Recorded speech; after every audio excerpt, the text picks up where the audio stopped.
Hi everyone, আজকে তোমাদের সাথে আবারও একটা মিনি ব্লগ নিয়ে চলে এসেছি। আর আজকে সারাদিন কি কি করি সবটাই থাকবে এই মিনি ব্লগে, তোমরা দেখতে থাকো। তার আগে দেখো, আজকে কিন্তু আমাদের ফুল গাছগুলিতে অনেকগুলো ফুল ধরেছিল, তার কারণে ভাবলাম তোমাদের সাথে একটু শেয়ার করি। আমার মা প্রায় সময় কাজে যাওয়ার আগে ঠাকুর ঘরে যাওয়ার পর ফুলগুলি পেরে নেই, তো আজকেও মা ফুলগুলি পেরে নিচ্ছিল, তার কারণে ভাবলাম তোমাদের সাথে একটু শেয়ার করি। সব কাজ শেষ করার পর মা চলে যাচ্ছে কাজে, আর আমি এসেছিলাম মার সাথে একটু বাজারে একটা কাজে। তো এখন দেখো বাড়িতে চলে এসেছিলাম। বাড়িতে আসার পর আমি অনেকগুলো কাপড় ধুয়ে দিয়েছিলাম, সাথে আমি ঘর বারান্দাও সুন্দর করে মুছে নেব। সব কাজ শেষ করার পর এখন আমি সুন্দর করে ঘরটাকে গুছিয়ে নেব, তার সাথে আমি সুকেশটাও সুন্দর করে গুছিয়ে নেব, যেটা তোমাদের সাথে শেয়ার করা হয়নি। কাজ করার সময় আমাদের এখানে এসেছিল আইসক্রিম, তো দেখো এখানে আমি একটা পেপসি কিনে নিয়ে চলে এসেছিলাম। স্নান করার আগে আমার একটা এসেছিল পার্সেল, যেটা তোমাদের সাথে আমি শেয়ার করেছিলাম। তো দেখো পার্সেলটা আনবক্সিং করে নিচ্ছি এখন আমি। তোমাদের সাথে তো আমি শেয়ার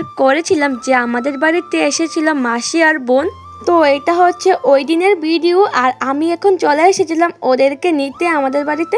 মাসি আর বোন আসার পর আর সেরকম ভিডিও করা হয়নি, তো এখন চলে এসেছিলাম রাতের খাওয়ার দাওয়ার নিয়ে। আজকে কিন্তু সবগুলি রান্না মাসি করেছিল। আর দেখো এখানে 2 রকমের মাংস, চিকেন ভর্তা, কারকল ভাজি আর মাছ ভাজি, সবগুলি রান্না মাসি একলাই করেছিল, আর আমি আর মা একটু সাহায্য করেছিলাম। সত্যি বলতে রান্নাগুলি খুবই ভালো হয়েছিল। তো আজকের মিনি ব্লগ এখানে শেষ করব। তোমাদের কেমন লেগেছে আজকের মিনি ব্লগ অবশ্যই কিন্তু কমেন্টে জানাবে।